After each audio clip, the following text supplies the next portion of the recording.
저 넘버 원은 우리가 얼굴을 찾을 때까지입니다. 네. 그 책을 읽었을 때 제가 대학생 때 처음 읽었었거든요. 내가 뭘 하고 있었는지 기억이 나요. 그런 책 있잖아요, 그렇죠? 내가 어디에 뭘 하고 있어, 이런 기분이었지, 그런 게 느껴지는데 이 책이 그런 기억이 나요. 좀 특별한 이런 책은 많이 없거든요. 그러니까 사랑에 대해서 얘기한 책이기도 하고 좀 복합적이죠.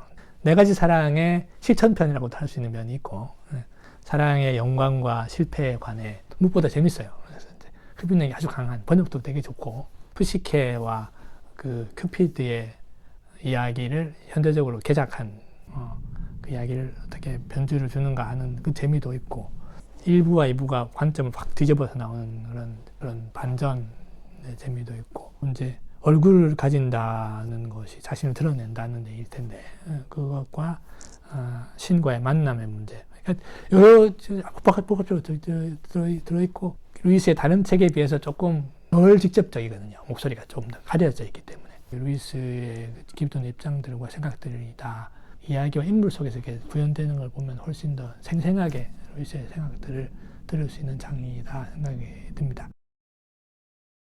아니요. 그때는 제가 처음 봤던 거는 그 성바오로 출판사에서 나온 다른 번역이었죠. 근데 그걸로도 충분히 재미를 봤는데 홍순사에서 나온 책을 공감하면서 좀 몰입할 면이 더 있었던 것 같습니다. 네. 요새는 영화 비슷하게 다들 책을 쓰잖아요. 바로 5분 안에 뭔가 일이 벌어지고 한 벌어진 다음에 조금 호흡을 돌이켜 간단 말이죠. 근데 이게 조금 달라요. 그러니까 이제 뒤로 갈수록 힘이 받는 책이니까 이 책은 정말 저는 완성도 높은 책이라고 저는 생각해요. 그러니까 신라권의 SF 버전, 리부트 버전이거든요. 말하자면 우리로 치면 하와이에 해당하는 인물이 이제 유혹에 어떻게 대처하고 지구에서 간 랜섬이라는 지구인이 어떻게 도와서 그 유혹을 이겨내는가 하는 이야기인데 스펙타클한 그런 내용은 아니죠.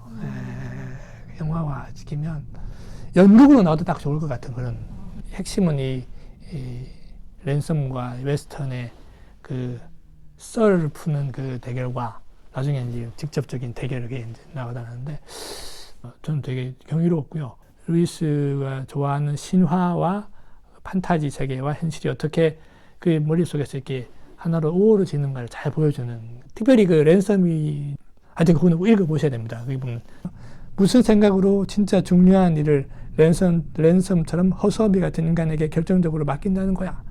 돌 하나가 강의 흐름을 결정할 수도 있었다. 온 우주의 중심이 되어버린 무서운 이 순간, 그가 그 돌이었다. 그런 부담을 느끼죠. 그런데 그때 축복에 담긴 안도감이 밀려왔다. 그는 자신이 뭘 할 수 있을지 모른다는 사실을 문득 깨달았다. 그는 엄마 품에 뛰어드는 아이처럼 위로를 주는 말들을 떠올렸다. 최선을 다하는 것, 그것이면 충분했고 그것이 지금까지 자기가 해온 일이었다. 한 별의 한 행성의 운명을 좌우할 수 있는 일인데 내가 감당할 수 없는 일이 하면서 벌벌 떨다가 생각해보니까 이거 뭐 나한테 특별히 뭘 요구하는 게 아니라 평소 하던 일을 그냥 하라는 거. 그런 얘기 있잖아요. 그 어떤 사람이 영국군인데 독일군 포로가 도망가는 걸 차마 쏘지 못하고 보냈는데 그 사람이 히틀러였더라.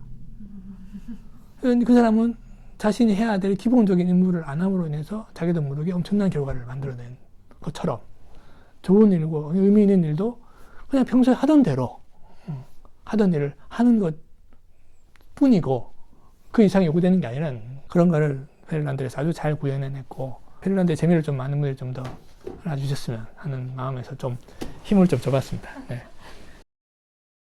네. 이거 놓치지 마십시오. 네. 아, 그리고 나냐 연대기는 보신 많을 텐데 말과 소년 이 3권 일종의 외전이에요. 소년과 말이 아니고 말과 소년입니다. 섭리에 대해서 다룹니다. 재밌습니다.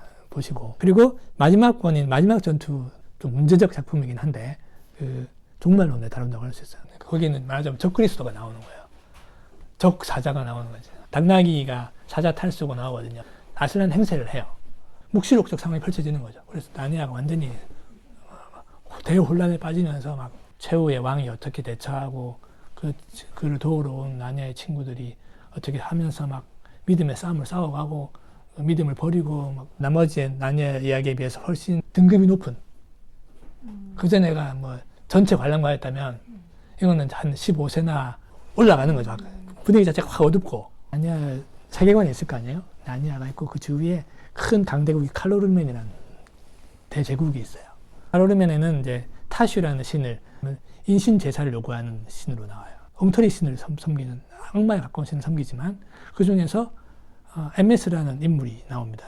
그 사람은 진심으로 신을 섬기었던 사람이에요. 근데 나중에 이 사람이 나니아가 망하고 나니아의 나라로 와요. 초대를 받아요. 그러니까 아슬란을 믿은 사람이 아니고 타슈를 믿는 사람인데 거기에 대해서 이제 대답하는 대목이 나와요. 저는 타슈를 섬겼는데 어떻게 내가 왔습니까? 타슈와 아슬란이 같은 존재입니까? 아니다. 타슈와 나는 정반대의 존재다. 그러나 너가 진실로 신을 추구했던 것을 내가 받았다고 나오는데 이게 문제적 대사죠. 이제 그러니까 루이스 입장은 정통 복음주의랑은 조금 달라요. 그리고 우리가 교리적으로 얘기되는 부분에서 변두리, 비어 있는 부분들에 대해서 이걸 아니다 하고 말하는 사람이 있고 그건 몰라 하고 하는 사람이 있고 그 나니아 연대기는 소설, 그러니까 판타지잖아요. 신학책이 아니라고. 그러니까 그런 가능성을 가지고 한번 밀어보는 거죠. 쫙. 예수님이 오셔서 하신 일이 기존에 없던 윤리를 선포하신 것이냐. 아니라는 게 루이스 입장이거든요. 절대 진리, 인간의 도덕률은 모든 사람이 보편적으로 주어진 내용입니다. 윤리는 하라는 말은 하지만 할 수 있는 힘은 안 주잖아요.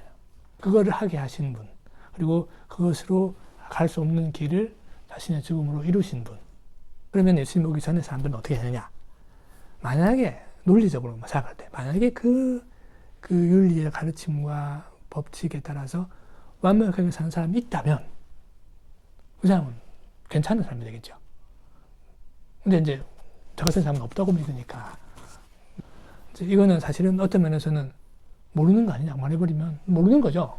사실은 판타지라는 문학 장르를 통해서 얼마든지 실험 가능한 펼쳐볼 수 있는 신앙이라는 이름으로 이루어지는 그 실체를 드러내는 면에 있어서도 효과적인 장치가 아닌가 생각이 들기 때문에 흔들어 볼 수 있는 그거죠. 뒤집어 말하면 아슬란의 이름으로 무슨 짓을 해도 괜찮으냐? 아슬란의 이름으로 한다고 해도 아슬란의 정신과 뜻에 따라서 하는 일이 아니면 그건 다 아슬란을 이용하는 게 불과하잖아요. 그렇다면 반대로 이제 타슈를 섬기는 것처럼 보이는 그 사람이 만약에 정말 신실하게 사는 사람이 있다면 이건 다 가설이죠. 그런 게 없다는 게 저의 생각이지만 그렇다면 그거에 대해서는 그거 어디서 받겠느냐? 타슈가 줬냐? 그럴 수 없죠. 그렇다면 그거는 아슬란일 수밖에 없다. 이게 이제 그 논리가 그렇게 되는 거죠. 그걸 가지고 이제 루이스가 정체가 드러났다고 주장하는 사람도 있고 종교 다원주의자로 설명하는 사람도 있거든요.